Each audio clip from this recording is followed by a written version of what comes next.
Hey, welcome back. So in today's video, we're gonna do some diagnostics on this customer's STI, so come along. All right, so we have a 2015 STI here. The engine blew up. They got a brand new short block, brand new cams, some other stuff. Put it all together. It was some kind of shop that doesn't really do Subarus. They just do regular repair. And now it has I don't know, I haven't driven it yet, but I was told it has a hesitation about 4,000 RPM. But let's see what we got going on here. Yeah,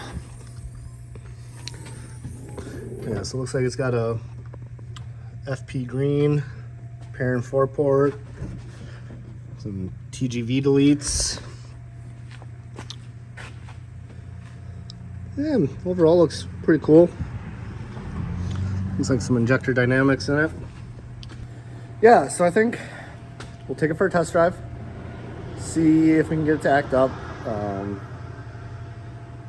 Yeah, and kind of just go over it. I'm gonna bring you guys through the steps, how I would diagnose things, I guess. Yeah, let's go from there. All right, well, first thing I notice, check engine light on. So we should probably at least scan that and see what we got going on there, because that might tell us right away what's going on. Bank 1, sensor B. Okay, intake manifold runner. These are TGV codes. Yeah, and he's got no air pump in it. So we're just gonna ignore these. This though, this might be the problem. I'm gonna just make sure that's plugged in first, I guess. Well, I think sensor B is the exhaust one. Yeah, maybe I'll pull it in first. We're gonna start by looking at the cam sensors, make sure they're all plugged in, not damaged. I don't know how much you'll be able to see for this. They're kind of buried in there.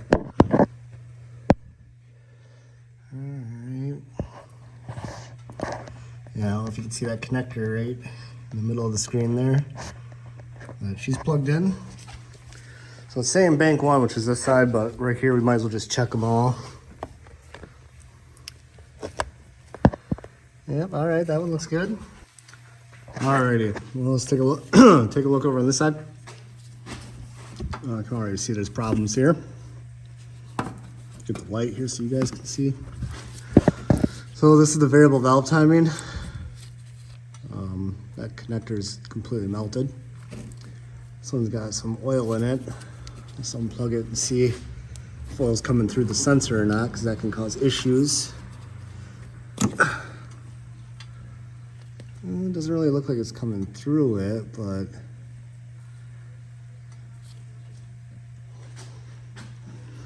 okay. Well, we're getting somewhere. I think what I might do is clean that up, spray it down, clear the codes, see if it's any better. This thing's got a pile of leaks everywhere though. All right, well, I just got done cleaning all that up. I'm gonna take the car for a drive. Hopefully it's all gone. That'd be an easy fix. But let's see how she drives.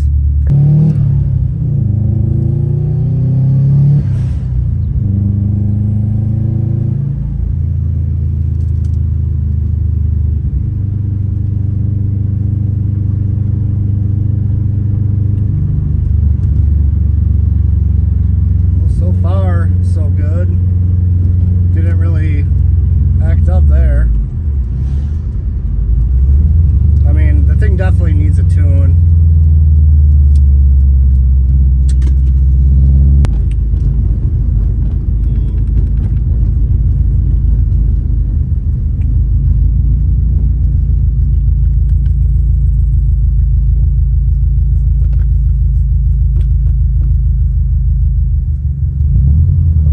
Yeah, it looks like the code's still there.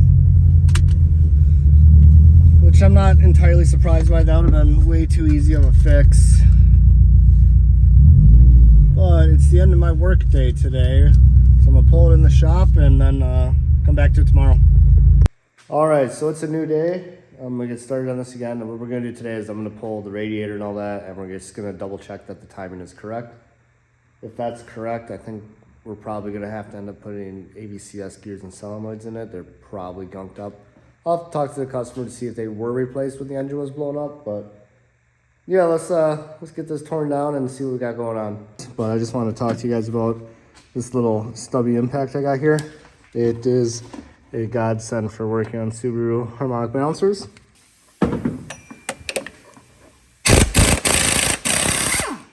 Just like that.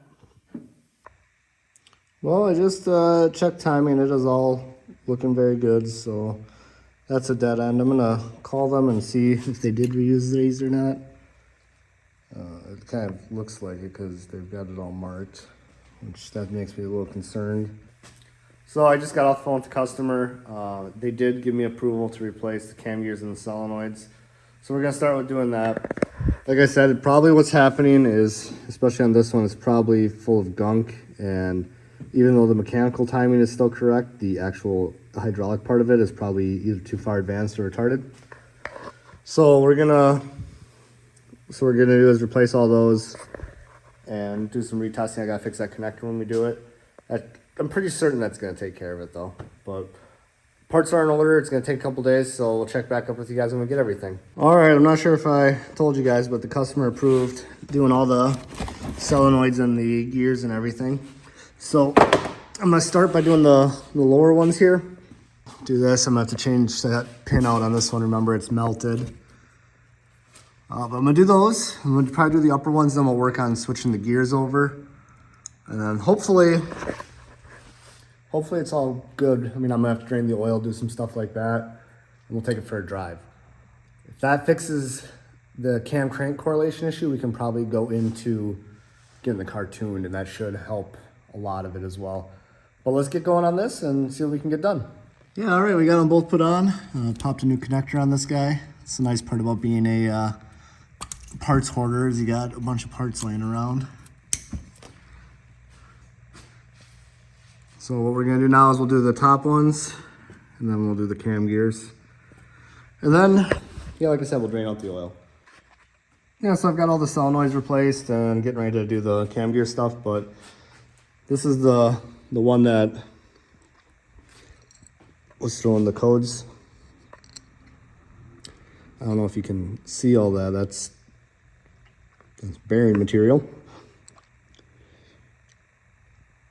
So hopefully this engine's still good. You know, if that stuff gets in, it can destroy stuff pretty fast.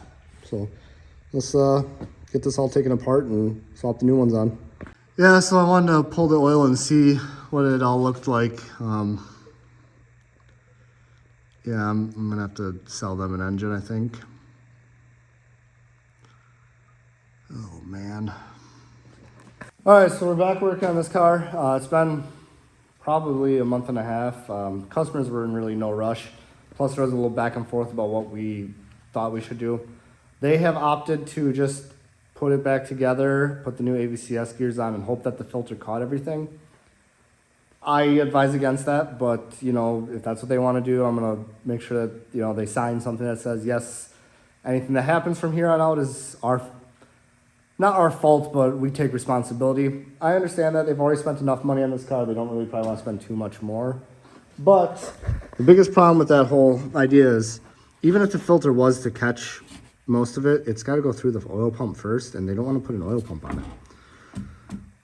I mean, like I said, I get it, but at the same point, they're already into it this much. But either way, what I'm going to do is probably take the oil filter off, film what comes out of that. We'll probably cut it open and film that too. And then start putting this thing back together with new gears. We've already got the new solenoids in. Pretty sure we put, yeah, all 4 solenoids are in already. Yeah, let's get cooking on this. We'll see how all this works. I just tried this a little bit ago, but fresh, clean magnet here.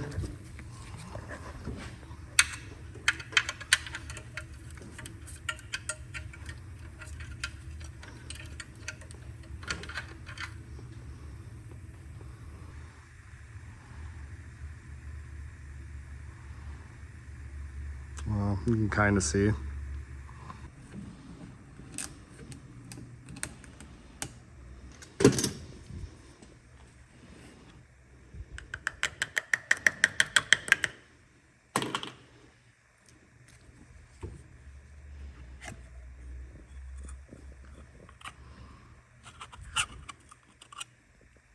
Woof.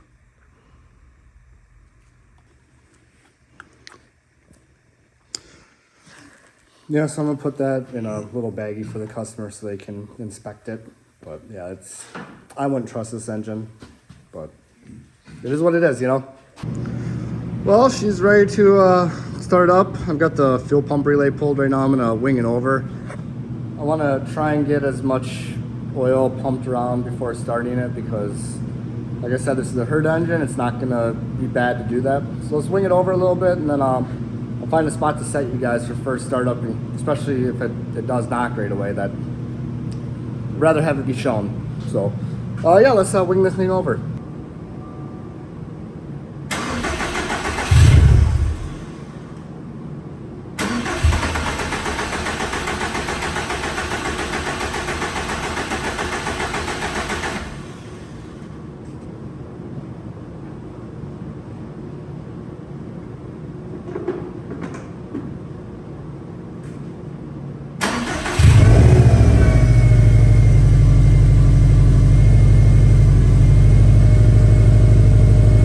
She didn't knock right away. I'm kind of a little surprised by that, but we're gonna burp the plume here and ship it.